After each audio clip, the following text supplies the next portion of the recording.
See them all getting ready for school. You stupid eggs. That evening, Mrs. Large had the children bathed in their pyjamas before they even had their tea. They were all very cross. "It's only 4:30, said Lester. "It's not even dark yet." "It will be soon," said Mrs. Large grimly. Why is she grim? She should be happy about these things. After tea, the children set about making place cards and decorations for the dinner table. Then they all tidied up. Then Mrs. Large tidied up again. See, this is going to be like you and Mummy, isn't it, when he's doing your... Stop it. Oi. Don't chew library books, it's not yours. Mr. Large arrived home. You wouldn't think this is bedtime, tired. would you? "We're all going to bed," said Lester. "So you can be quiet," said Laura. "Without us," said Luke. "Shh," said the baby. No chewing library books. "Happy birthday," said Mrs. Large. "Come and see the table." Mr. Large sank heavily into the sofa. "It's lovely, dear," he said. "But do you think we could have our dinner on trays in front of the TV? I'm feeling a bit tired." Oh, big burps, big burps. "Of course," said Mrs. Large. "It's your birthday. You can have whatever you want." "We'll help," said Luke. The children ran to the kitchen and brought through 2 trays. "Oh, come here. Where you going?" "What?" "I'll set them," said Mrs. Large. "We don't want everything ending up on the floor. See the way the tip of the tray's about? I'll get you to carry Mummy's tray through." "Yeah. Can we have a story before we go to bed?" asked Luke. "Please," said Lester. "Go on, Dad," said Laura. "Just one." "Story," said the baby. "Oh, I love how the baby's voice is way deeper than anyone Story," else's. said the baby. Oh, I thought it was going to It's say like, Mr. I Large. know, but it's like Laura's like, "Please, Dad," and the baby's like, "Story." "Story," said the baby. "Oh, all right," said Mr. Large. "Just the one, then." Lester chose a book, and they all cuddled up on the sofa. Just like we are, except Mummy's hogging the sofa, so we cuddle up on, Yes, on I the am. rocking chair. Mr. Large opened the book and began to read. One day, Binky Bus drove out of the big garage. "Hello," he called to his friends, Milky Milkfloat.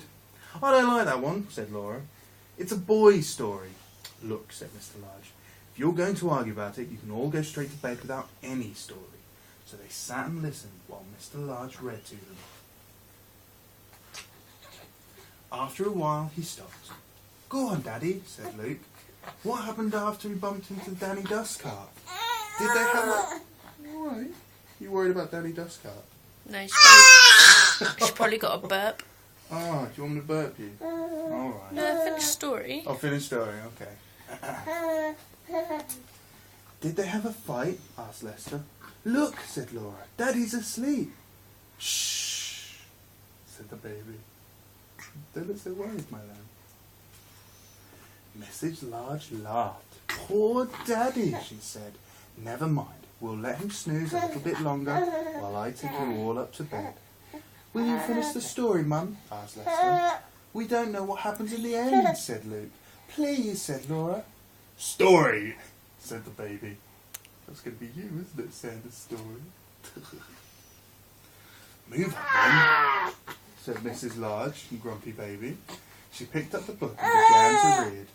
"Watch where you're going, you silly dust cart," said Binky. Just then, Pip the police car came driving by. After a while, Mrs. Large stopped reading. "What's that strange noise?" asked Lester. "It's Mummy snoring," said Luke. "Daddy's snoring too." "They must be very tired," said Laura kindly. "Shh," said the baby. The children crept from the sofa and fetched a blanket. They covered Mr. and Mrs. Large and they tucked them in. "We'd better put ourselves to bed," said Lester. "Come on." "Shall we take the food up with us?" asked Luke. "It is on trays, and it'd be a pity to waste it," said Laura. "I'm sure they wouldn't mind anyway.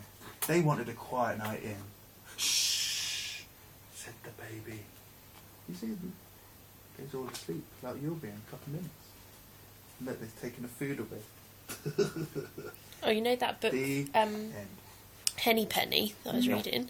Right, in the back of it, they all end up eating, like, corn cake that she's made.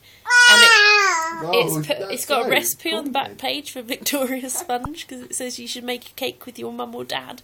Oh, So it's got a recipe. that's good, isn't Yes, it? it has. Well, we already know how to make cake.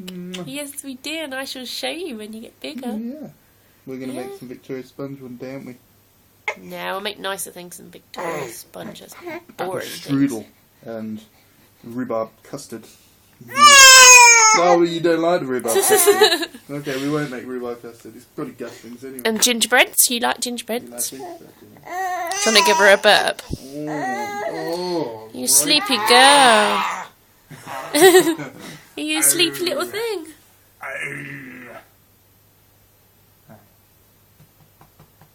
It's Daddy's little clone. You should be dribbling. You munching on your... What, you munching? Gosh, she did a belter of a burp earlier. Like a man burp. And she looked really shocked by it. She kind of burped and went, ooh! Didn't you? You're like, what the hell was that just came out of my mouth? Yeah.